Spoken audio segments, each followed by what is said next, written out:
Ça fait plus d'un siècle que deux marques se livrent une bataille sans merci pour la suprématie. Un conflit qu'on a fini par appeler la guerre des colas. Alors la question que tout le monde se pose, qui est le vrai gagnant? Pour le savoir, il va falloir regarder bien au-delà du rayon des sodas. On va analyser ce match sur 4 terrains bien différents. Le goût, bien sûr, mais aussi le cerveau, le business et enfin la santé. Allez, on commence par le plus évident, la saveur. C'est le premier champ de bataille. Et là, depuis 1975, Pepsi a une arme secrète, le fameux défi Pepsi. C'est un test de dégustation à l'aveugle, et le résultat est assez surprenant. Un nombre incroyable de gens choisissent le Pepsi. Mais pourquoi? Eh bien, tout est dans la chimie en fait. Le Coca-Cola utilise de l'acide phosphorique. Ça lui donne un goût plus doux, avec des petites notes de vanille ou de raisin sec. Le Pepsi, lui, c'est pas pareil. Son ingrédient clé, c'est l'acide citrique. Et ça donne un coup de fouet, un goût beaucoup plus vif, plus orienté agrumes. C'est un phénomène bien connu, on l'appelle le test de la gorgée. Le profil plus percutant et un poil plus sucré de Pepsi a un impact immédiat bien plus fort. Du coup, sur une seule gorgée, il marque des points. Donc, si on s'en tient purement au goût, on peut dire que Pepsi a souvent un petit avantage. Ok, mais là, il y a quelque chose qui cloche. Si beaucoup de gens préfèrent le goût du Pepsi, comment ça se fait que Coca-Cola domine le marché depuis des décennies? Eh bien la réponse, elle n'est pas dans la canette. Elle est dans notre tête. Pour comprendre ça, il faut revenir en 2004. Des neuroscientifiques ont mené une expérience assez fascinante. Ils ont mis 67 volontaires dans une machine IRM, leur ont montré des images de marque, puis leur ont fait goûter du cola, tout en scannant leur cerveau. Et les résultats sont édifiants. Quand le logo Pepsi apparaît, pas grand-chose. Aucune réaction notable dans le cerveau. Mais dès que le logo Coca-Cola est montré, bim, les centres de la mémoire et des émotions s'allument comme un sapin de Noël.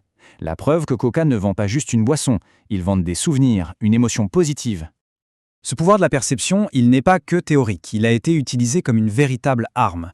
Dans les années 90, par exemple, Pepsi a une idée de génie, le Crystal Pepsi, un cola transparent.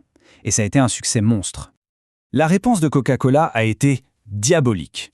Ils ont aussi sorti un cola transparent, le Tab Clear.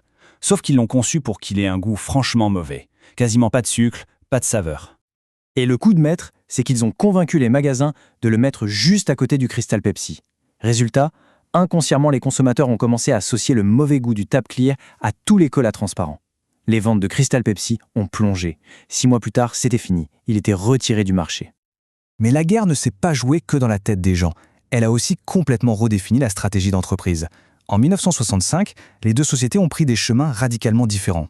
Coca-Cola a décidé de rester le spécialiste des boissons, point, tandis que Pepsi a fusionné avec Frito-Lay pour devenir PepsiCo, un géant de l'agroalimentaire bien plus diversifié. Et ça nous amène à un paradoxe financier fascinant. Grâce à la diversification, PepsiCo gagne beaucoup plus d'argent au total. Mais c'est Coca-Cola qui domine le marché du cola, qui est plus rentable et qui a une marque qui vaut bien plus cher. En résumé, Coke a gagné la guerre du cola, mais PepsiCo a gagné la guerre des revenus.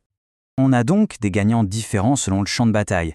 Mais et si la question la plus importante n'était ni le goût, ni le profit, mais la santé? Le premier choc, c'est l'acidité de ces boissons. Avec un pH autour de 2,5, les deux colas sont aussi acides que du vinaigre. Ça peut causer une érosion de l'émail des dents qui est irréversible. Et ça s'applique à toutes les versions, qu'elles soient sucrées ou non. Les versions classiques, avec tout leur sucre, sont liées à toute une série de maladies métaboliques.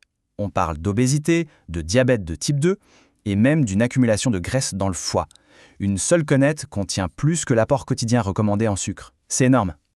Et les options light ou zéro sucre ne sont pas forcément une alternative plus sûre. Leurs édulcorants artificiels peuvent perturber notre microbiote intestinal qui est absolument crucial pour notre santé. Et on les associe quand même à un risque plus élevé de diabète de type 2 et d'accidents cardiovasculaires. Bon, après avoir analysé le goût, le marketing, l'argent et la santé, la question reste entière. Qui est le vrai vainqueur de cette guerre? En fait, il n'y a pas de vainqueur absolu.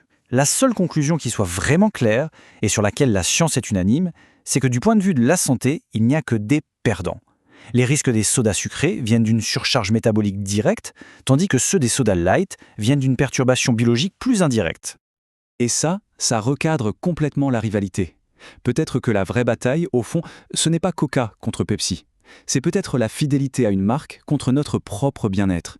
Ce qui laisse une dernière question à méditer. De quel côté se place-t-on ?